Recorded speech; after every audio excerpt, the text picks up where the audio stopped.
নমস্কার বন্ধুরা, মা ও মেয়ের রান্নাবান্নায় আপনাদের জানাই সবাইকে স্বাগত।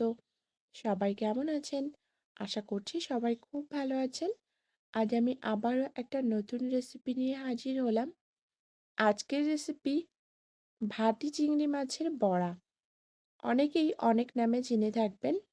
একদম ছোট্ট ছোট্ট যে চিংড়ি মাছগুলো হয় সেই রকম চিংড়ি মাছ নিয়েছি।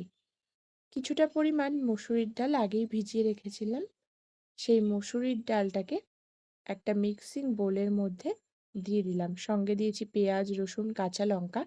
যদি আগে থেকে মসুরির ডাল ভিজিয়ে রাখতে ভুলে যান, তাহলে কিছুটা গরম জল করে সেই ডালের মধ্যে দিয়ে দেবেন, তাহলে কিন্তু তাড়াতাড়ি ভিজে যাবে। মুসুরির ডাল, পেঁয়াজ, রসুন সমস্ত কিছু বেটে নিয়ে ওই বাটাটা চিংড়ি মাছের মধ্যে দিয়ে দিয়েছি।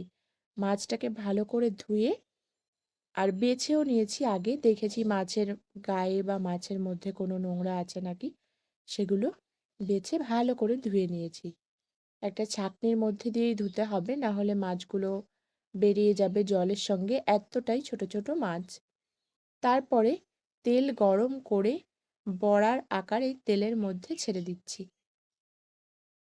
এবার উল্টে পাল্টে ভেজে নিলেই কিন্তু হয়ে যাবে আমাদের চিংড়ি মাছের দারুণ সুস্বাদু বড়া। একবার অবশ্যই বাড়িতে এইভাবে বানিয়ে খেয়ে দেখুন। আশা করছি খুব ভালো লাগবে। আমার চ্যানেলে নতুন বন্ধু হয়ে থাকলে চ্যানেলটি সাবস্ক্রাইব করে আমার পাশে থাকার অনুরোধ রইল। আরও কিছু বড়া ছিল, আমি সেগুলো এইভাবে দিয়ে নিলাম। সব বড়াগুলো একটা প্লেটে তুলে এইভাবে সার্ভ করে নিয়েছি। দেখতে যেমন সুন্দর, খেতেও কিন্তু অসাধারণ। আজকে এই পর্যন্ত, দেখা হচ্ছে অন্য কোনো রেসিপিতে। ভালো থাকবেন, ধন্যবাদ।